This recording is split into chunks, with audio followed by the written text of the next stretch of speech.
What is the first thing that comes to your mind when you see this? A normal neighborhood, right? In Milwaukee, November 1991, neighbors had complained of the smell coming out through vents, windows, and doors of room 213. The police waved it off, said it was spoiled meat because it was a poor black neighborhood. Jeffrey Leonard was not a mystery. He was not invisible. He was enabled. To understand the end, we have to look at the beginning. Jeffrey is often reduced to one word, cannibal. But to the people of Milwaukee, he was just the guy who worked at a chocolate factory. He smelled like cocoa vanilla by day and like rotten meat by night. He didn't just kill, he didn't just dismember. He turned his entire kitchen into a lab where he seasoned, cooked, and consumed the men he claimed he loved. Jeffrey was born on May 21st, 1960 in Milwaukee.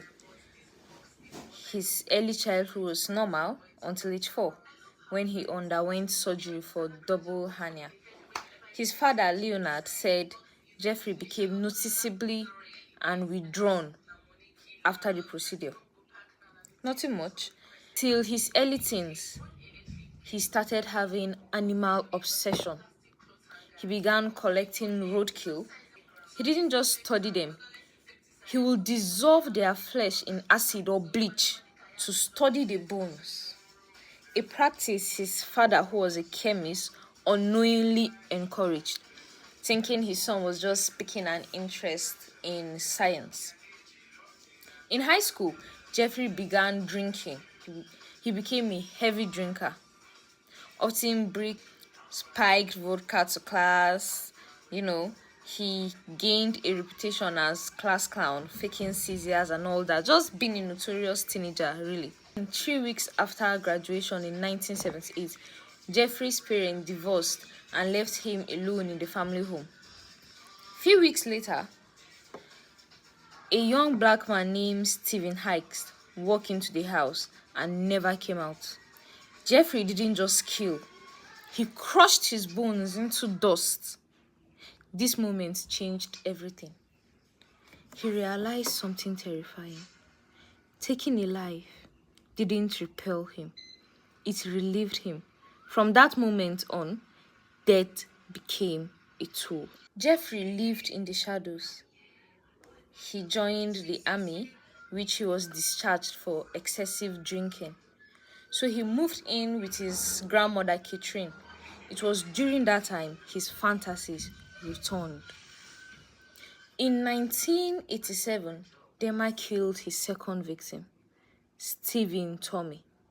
At a hotel, he claimed he didn't remember the murder, only waking up next to the body. This began a horrific escalation.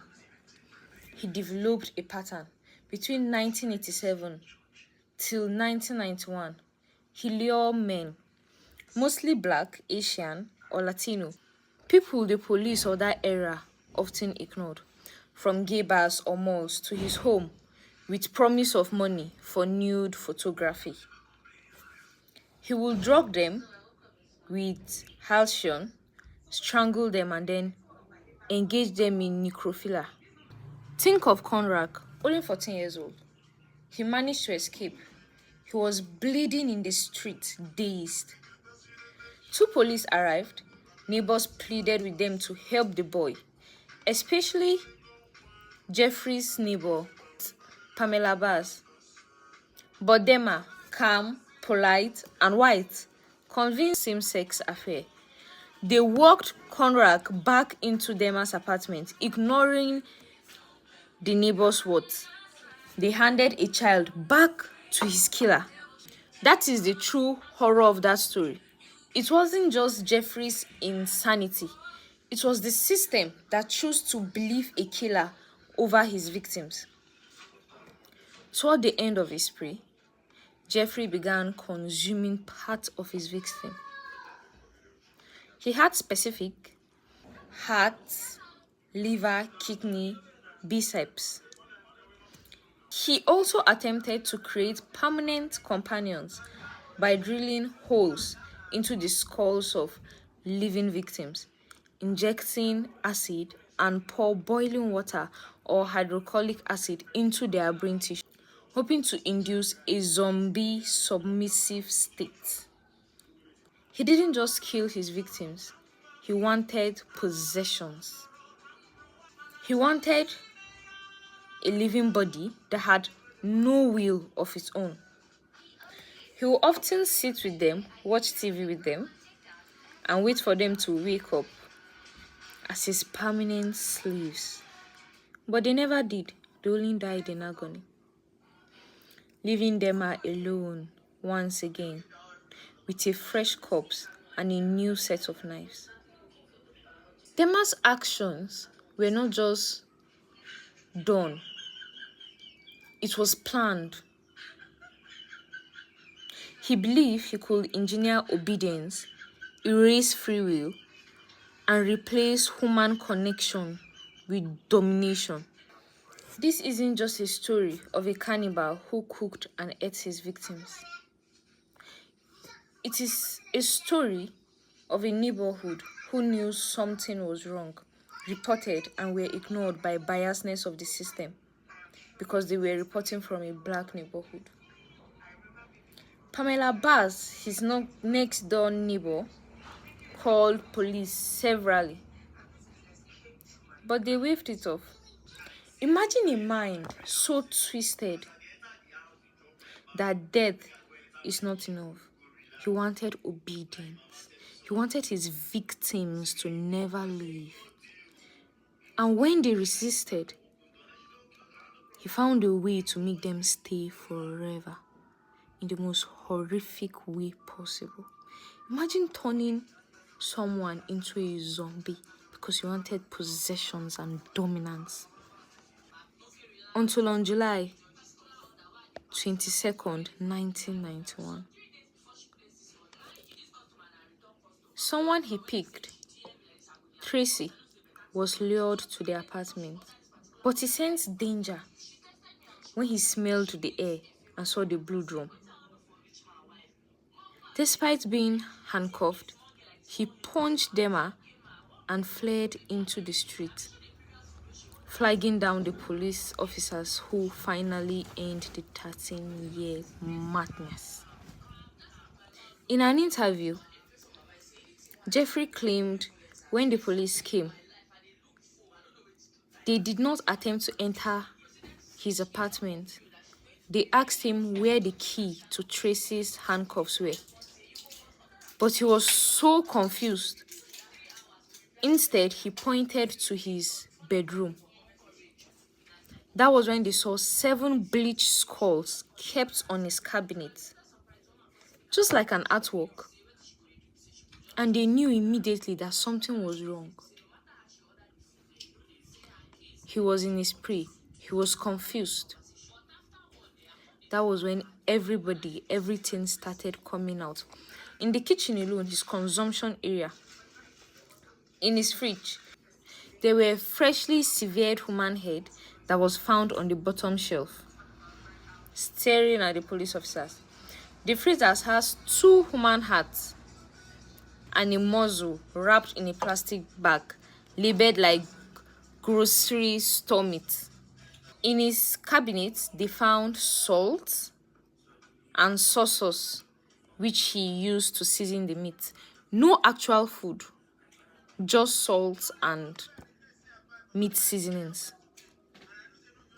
A blue kettle contained 2 human hands and male genital organ soaking in a chemical solution to strip the flesh. He had a lot of other tools which were designed to dismember a person. Dema's trial was a global sensation. He was interviewed. His father was even invited to one of the interviews where he claimed he had similar fantasies but he never acted on them. Do you think this is a genetic problem? Jeffrey blamed himself with no remorse. He pleaded guilty but insane. The jury found him legally insane. He was later sentenced to 15 life terms, later 16. In prison, Jeffrey didn't hide his past. He repeatedly played with his food to make it look like body parts to taunt other inmates. On November 28, 1994, while cleaning the prison gym, a fellow inmate named Christopher Scava beat Jeffrey to death with a heavy metal bar. Christopher later claimed he was disgusted by Jeffrey's crimes and his lack of remorse. If you love true crime stories, stick with me. There is a Netflix movie about his story which was portrayed by amazing characters titled Jeffery Dharma.